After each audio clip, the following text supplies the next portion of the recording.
I hope everyone's having a wonderful day. It's been quite a while since I did a video. I hope I don't shake the camera. I've got my phone camera, or my phone propped up on a washing basket. I've ordered a tripod for the phone to make filming easier, but it hasn't arrived yet. It's taking ages, like weeks to arrive, but that's a normal case with ordering stuff in my country, especially tarot cards because they come from overseas, so they have to wait for the cards to come before they can send the parcel. And I ordered the Ostara tarot to go with my tripod. I can't wait. So today I want to share my story. I want to get a little bit personal with you. It's a story of how I came out of Christianity and later on how I became a pagan. There's quite a bit of a gap in between that. I just want to share a little bit of a quick thing about what I'm learning at the moment. For the last new moon, I did a intention to grow in self-confidence because it's not a big strength in my life. I'm introverted. I've also come from a difficult background, so self-confidence hasn't come naturally to me. So I set that intention, and the first few weeks were pretty plain sailing, but then I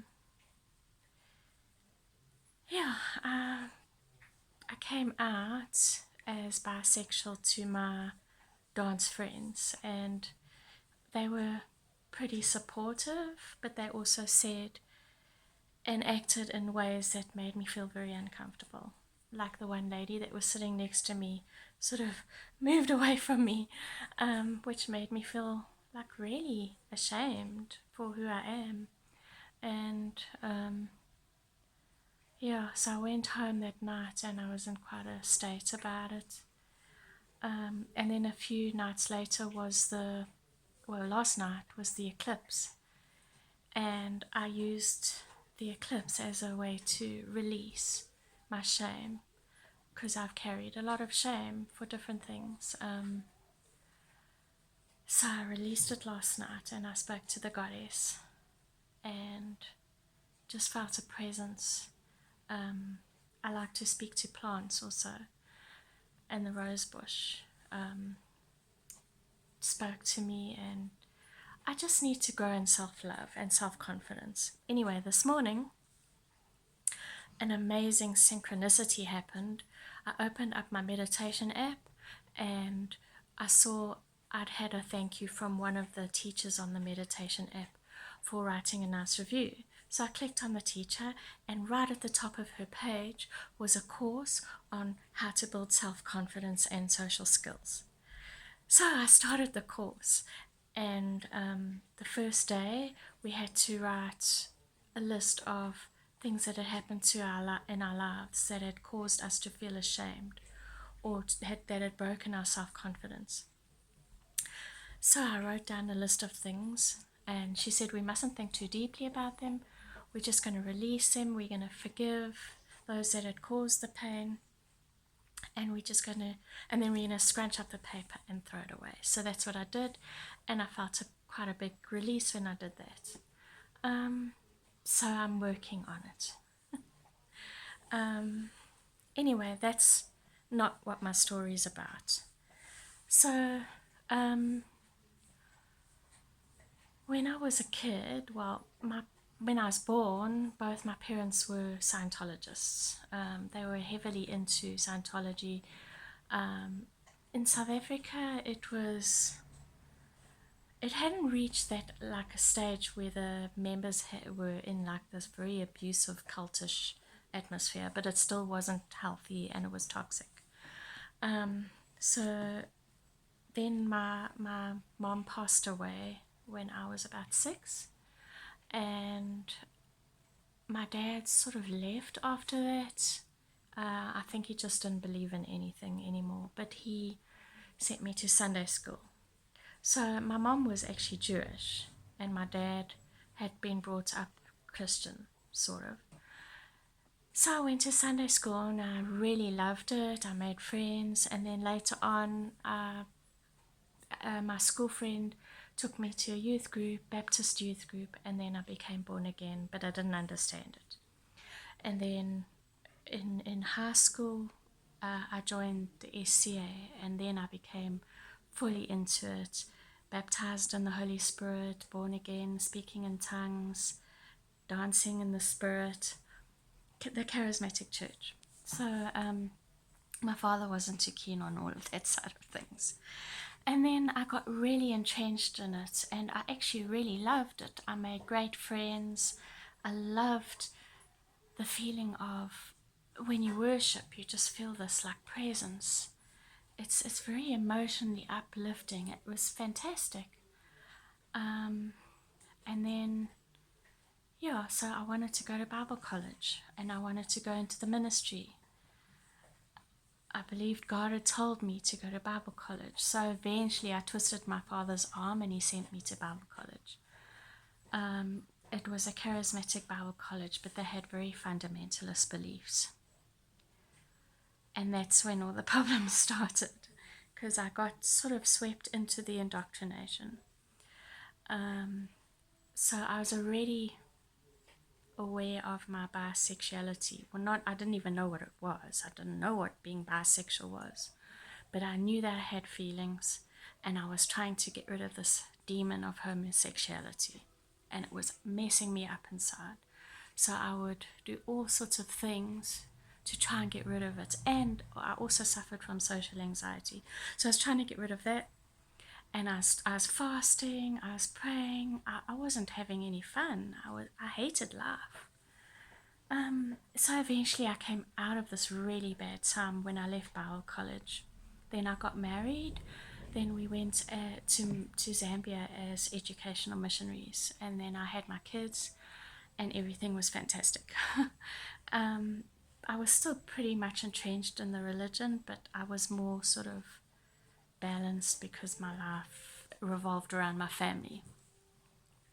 Then 7 years later, we came back to South Africa, and the mission work wasn't going too well. We came back, we settled in a church that my husband at the time had connections with. He'd been to that church. And the problem started again. They used to have such expectations. There'd always been all these expectations that you had to evangelize, you had to do courses, you had to tithe, you had to pay 10% of your salary to the church, you had to give over and above that. You had to get involved in ministry, you had to do this, and this. And if you didn't do those things, you were disobedient to God. And if you were disobedient to God, God wouldn't bless you. And if you eventually got worse and worse and you started sinning and going into worldly things, and worldly things were like having sex outside of marriage, or drinking, or smoking, or anything like that, those sins would pull you down and eventually make you fall away. And if you fell away, well, you could go to hell. So there's always a subconscious fear inside of you that you're going to land up in hell. And there's also like this cognitive dissonance, because you're told that God is love, but yes, he's also so angry that he sends people to hell for eternity. And he also killed like all those people in the flood, or he killed all those people groups in the Old Testament. And then he kills his own son, so because his son takes all our sin upon him, and then he kills him. So he's a violent God, he's an angry God. And yet throughout the Bible and everything, you're told that he loves you and he cares for you so much. So there's this confusion in your mind. It's like when you enter into a relationship, and this person love bombs you, and they tell you that they love you, they'll give everything for you, that you mean everything to them, and that they bomb you with love, but then you dare not leave. If you leave the church and fall away, terrible things are going to happen to you. So there's this control, and you've got to do this and this and this and this. I said, I'm not going to be happy with you. And then, anyway, so eventually we left that church, and then we joined another church. And this church, although the people were really friendly and nice, there was still this teaching, we have to evangelize. If we don't tell the gospel, it's our fault if those people go to hell. Anyway, so the pastor was running a course, and he wanted us to attend it, but it was at night time. We had a young family. My husband had just finished studying a degree and working full time. So anyway, we went to like 1 or 2, and then we stopped going because we was just so exhausted. So then the one time the pastor preached over the pulpit that we were sending people to hell because we weren't going to the course and we weren't fasting. And I already had a problem with fasting. I had gotten anorexia in Bible college because I fasted too much.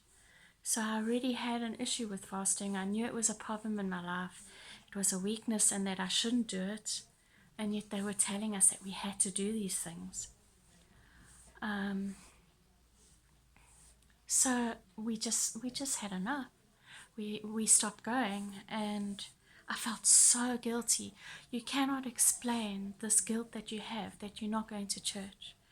But after a few months, the guilt starts to wear off, and you start to really enjoy the freedom.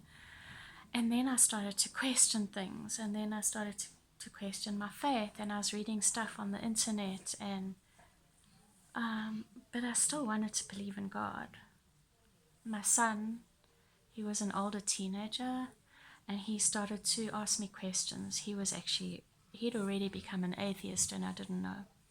And he had a lot of questions about God, and that got me thinking, and I thought, how do we even know these things are true? And I just naturally believed these things all my life because I'd been told these things.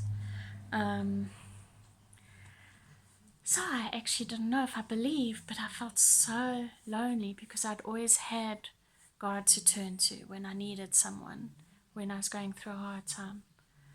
So eventually I just decided, look, I'm going to believe anyway, but I don't really want to go back to church. Then, I think it was about a year later, maybe not even that, my husband of 20 years told me that he loved someone else and he wanted a divorce. So I was absolutely devastated. I thought we would grow old together. I thought we had a great relationship. I thought he loved me. So I was so desperate and so lonely. And where I was living, everyone I knew went to church. So I went back to church. But the thing is, I'd already started, I don't know, my mind had started opening up to other things. I had studied Reiki, and I'd started reading oracle cards. And it was really helping me. The Reiki was just really helping my anxiety. The oracle cards were speaking to me. And I just didn't believe all the fundamentalist, strict, shame-based religion stuff. So I went there for the people, but I didn't really enjoy what they were preaching. Some of it was okay, other stuff no. Anyway, the opportunity came for me to move back to my home city where I grew up. So I moved back to Durban, tried to look for a church, went to a church for a few months. Then I had to move again because I realized we hadn't moved to a safe area, and my son and I got mugged outside our gate, and I was really scared to live there because it wasn't a safe area. So I moved closer to my family in a much safer area, and I looked for a church again. and I found a church. I really believed that this was where I was meant to go. I actually felt like God was saying, go to this church. So I went to this church and I enjoyed it, and the people were very, very kind. And the pastor's wife took me under her wing. She helped me, counseled me through my divorce, processing the divorce and the breakup. And she really helped. But I still didn't really agree or believe in a lot of the things that were preached. And I'd already started getting into tarot cards. I started with Doreen Virtue tarot cards because at least they were about angels. Because I was very scared of anything New Age or Eastern. Like, even we were told everything was evil. Yoga, fairies. Even if you had a picture of a witch, you had to tear it up and throw it away. I used to have a bonfire with any pictures of witches or fairies on my kids' books, and I'd burn them all up. So I made a friend, and the one day I told her that I read tarot cards, and she was totally, I don't know, her whole demeanor totally changed towards me, and she told me, look, I can't be friends with you anymore. And she'd actually picked me up to go to her house. She took me home. She says, no, you've hurt me so badly, I can't be friends with you anymore. So I was like, well, what about the way you're treating me? It kind of hurts. And I was devastated. I was just so hurt, and it took me a while to process, and I nearly decided to just give up tarot altogether. And then I thought, no, hold on. I'm giving up something that's really helped me to tap into my intuition, and it's been like a mirror to my soul. It's shown me things. It's shown me the way. It's really opened my eyes, and I'm not getting rid of this to make her happy. Forget it. But then I thought I better come clean, because she might tell the church leadership, and I was teaching Sunday school at the time, she might tell them that I read tarot cards. So I told the pastor's wife, and I told her I didn't believe in hell.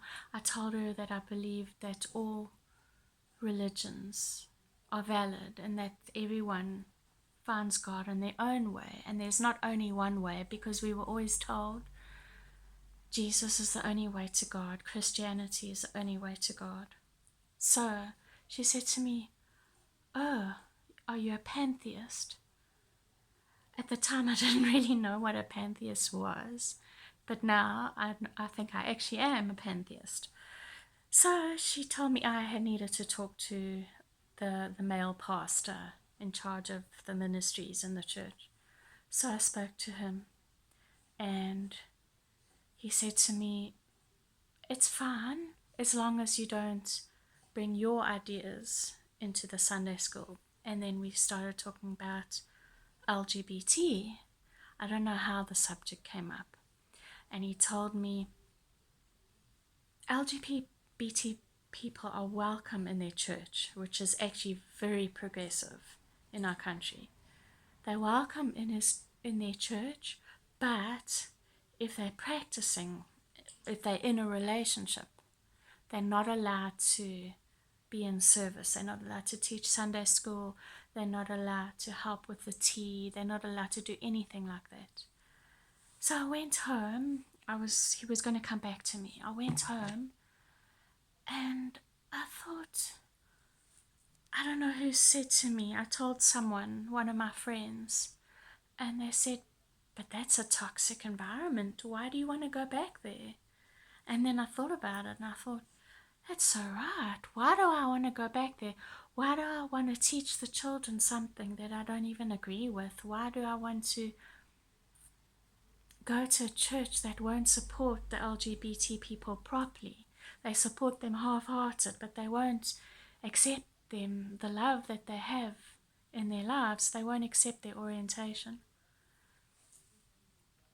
And also he basically said about Reiki, he said, oh well, God can use anything to touch people, because I said how Reiki had helped me so much. So I thought, it's like nothing that anyone else experiences spiritually is valid. Only if you believe in the Bible and if you're a Christian is your spirituality valid. And I just couldn't gel with that anymore. So I think I was still like into Jesus and that, but I couldn't go back to church. And then I got more and more into tarot, and then I stumbled upon something about Wicca when I was looking into the divine feminine, because I'd been interested in goddess and the divine feminine for a few months.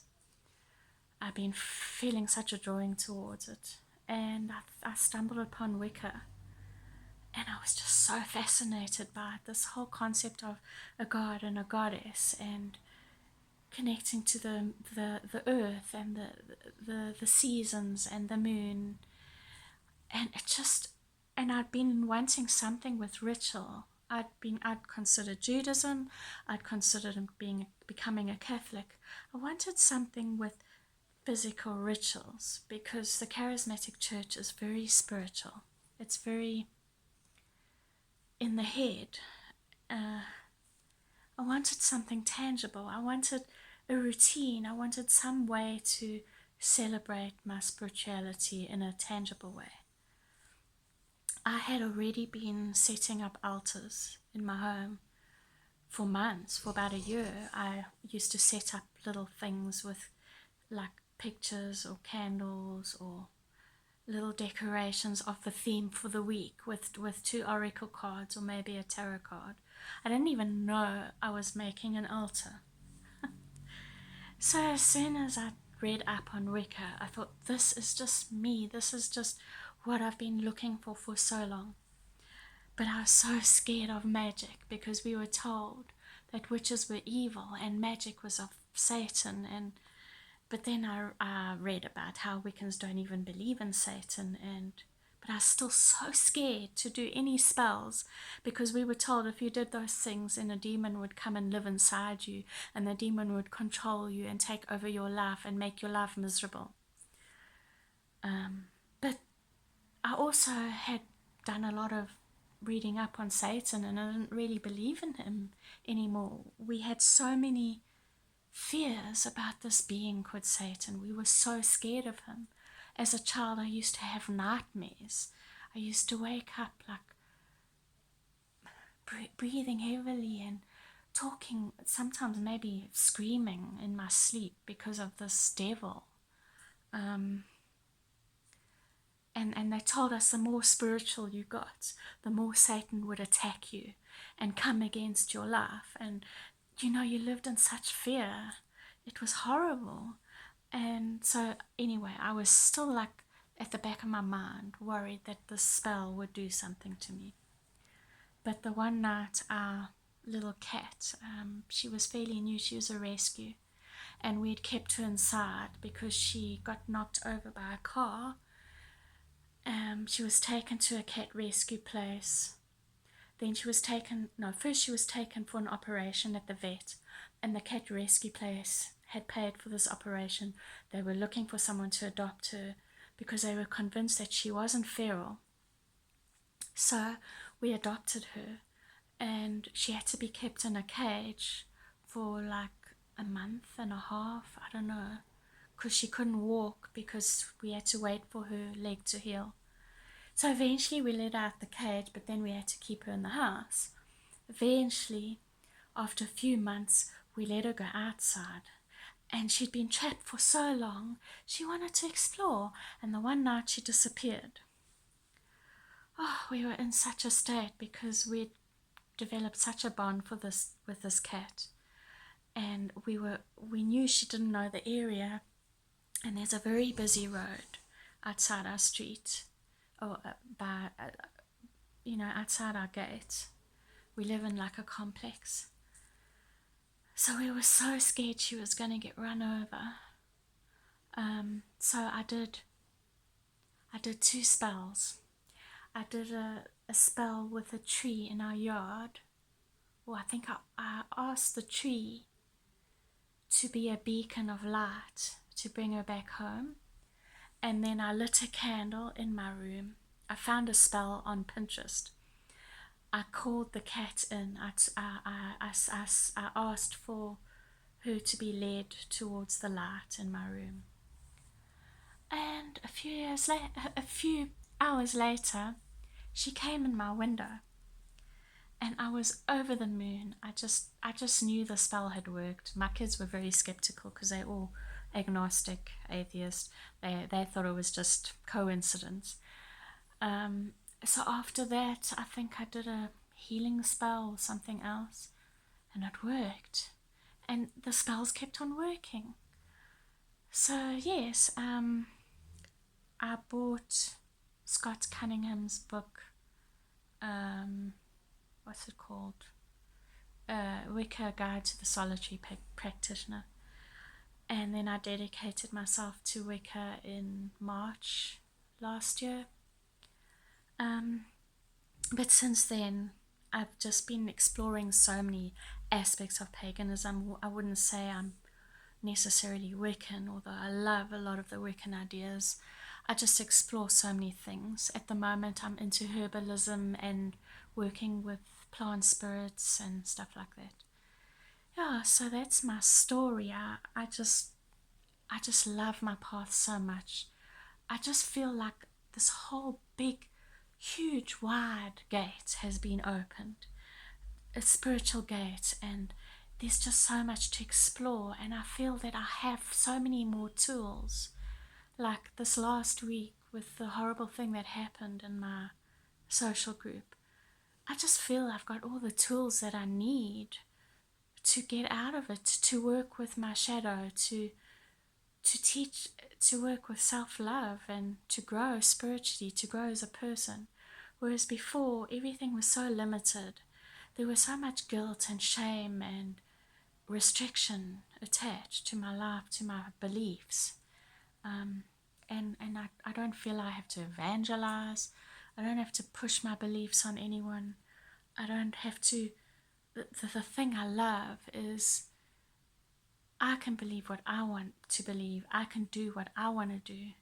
I don't have to follow what the pastor says or what the Bible says, or I can follow my intuition every day when I have my meditation, and then after my meditation I pick some cards. I listen to my intuition and I think, well, what do I need to learn today? What do I need to focus on today?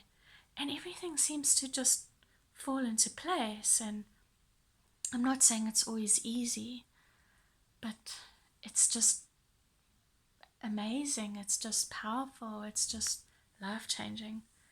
So that's my story. I hope you enjoyed it. It's been quite a long video. I'm going to pull one quick card for you, and from this deck, it's called Wisdom of the House of Night. I really like this deck. It's just interesting. I like the mysteriousness of it. So I'm going to pull a card for you. I hope that this card will speak to you. Okay. I like this.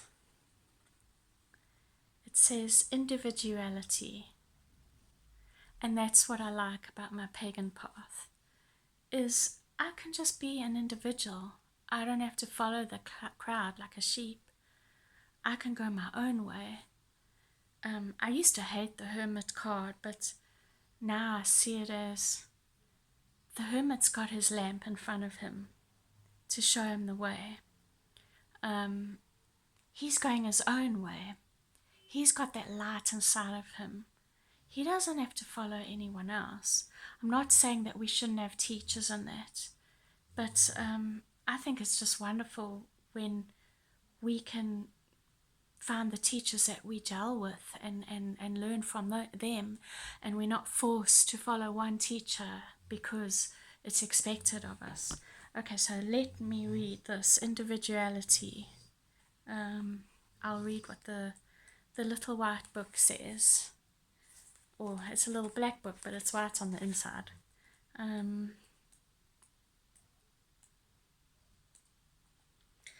No two snowflakes can ever be the same, just as you are special and unique too. This is something to celebrate. Okay, the book is, well, first of all, I want to give recognition. It's by Colette Baron Reed, and I think the artist is PC Cast. Or I think it's based on PC Cast's. She's written some novels. And it's about the goddess Nyx. I don't know who she is. I think it's from the novels. And then she's talking to you. I have marked one young vampire in a way that is unique, setting her apart from all others. Choosing her symbol is important because it reminds you to reflect on your unique qualities. It also reminds you not to compare yourself with others. This is a futile exercise because no one is the same, no one's beauty greater or lesser than yours, no one's life better or less than yours. Others may seem happy doing things a certain way, but if you feel as if you're compromising yourself to fit in, don't. People will love you for who you are, not someone you're trying to be. That's if they're your tribe. Not everyone's going to love us for who we are, but our tribe will. Your task here is only to be yourself. This is a powerful sign. Okay, thank you so much for listening to my very long story. Blessed be and have a wonderful week.